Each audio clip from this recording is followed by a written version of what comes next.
কমলপুরে নিখোঁজ আশিস দাস, ইটভাটায় রক্ত ও জুতো উদ্ধার, খুনের আশঙ্কা।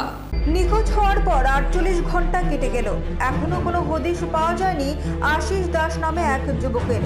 তার বাড়ি কমলপুর থানার ছোট সুরমা পঞ্চায়েতের বারোদুন গ্রামের 5 নং ওয়ার্ডে। সোমবার সন্ধ্যা রাত থেকে সে নিখোঁজ।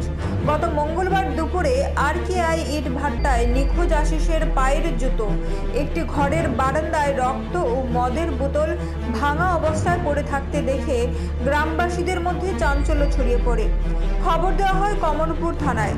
সাথে সাথে কমলপুর থানার ওসি এবং মহকুমার পুলিশ আধিকারিক, পুলিশ ও TSR বাহিনী নিয়ে বারোদুন গ্রামের ইটভাটায় পৌঁছে প্রাথমিক তদন্ত শুরু করে ফরেনসিক টিম ও স্নিফার ডগ। ছোট সুরমা গাঁও সভা, এটা আমি যেখানে আছি, এটা একটা ভাটা। ওইখানে কালকে রাত্রে থেকে 8টার পর থেকে ওই ছেলেটা আশিস দাস নাম, ওর বাবার নাম চিত্তরঞ্জন দাস, ওকে খুঁজে পাওয়া যাচ্ছে না।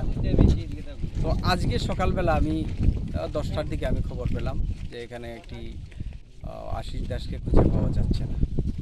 তো ওর মামা রাসমন দাস আমার পাশেই আছে। তো ও আমাকে ফোন করে বলেছে যে আমার ভাগনাকে তো খুঁজে পাওয়া যাচ্ছে না।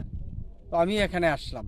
আসার পর যে নমুনা, যে সংগ্রহ দেখলাম, এখানে পুলিশ বাবুরা আছেন, ওনারা দেখলেন যে একটি বোতল ভাঙ্গা আছে, এখানে কিছু রক্তের স্পট আছে, একটি ছোট্ট একটা ঘর, সেখানের মধ্যে যে ওনারা নেশা করেছে, যে এখানে 3-4টি শশা আছে, আস্ত শশা এবং গ্লাস, ওয়ান টাইম গ্লাস সহ নেশা সামগ্রিক এখানে আছে। এতে অনুমান করা যায় যে হয়তো তাকে মার্ডার করা হয়েছে। তখন পুলিশ বাবুরা খুঁজছেন, ওনারা বলছেন যে ওনারা আগরতলা থেকে ডগ এনে সমস্ত ব্যবস্থা ওনারা দেখছেন, এই প্রতিশ্রুতি দিয়েছেন এলাকাবাসীকে। আর এলাকাবাসীর ধারণা এখানে পাশাপাশি 2জন লোক থাকে, ওনাদেরকেই ডাউট করতেছেন এলাকাবাসী। পুলিশ বাবুরা ওনাদেরকে অ্যারেস্ট করেছেন। আচ্ছা, ওই যে আপনার আশিস দাস যে বললেন, ওনার বয়স আনুমানিক কত হবে?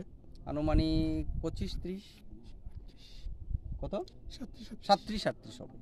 ওর একটি ছেলে, একটি মেয়ে। আচ্ছা, স্ত্রী আছেন? হ্যাঁ হ্যাঁ।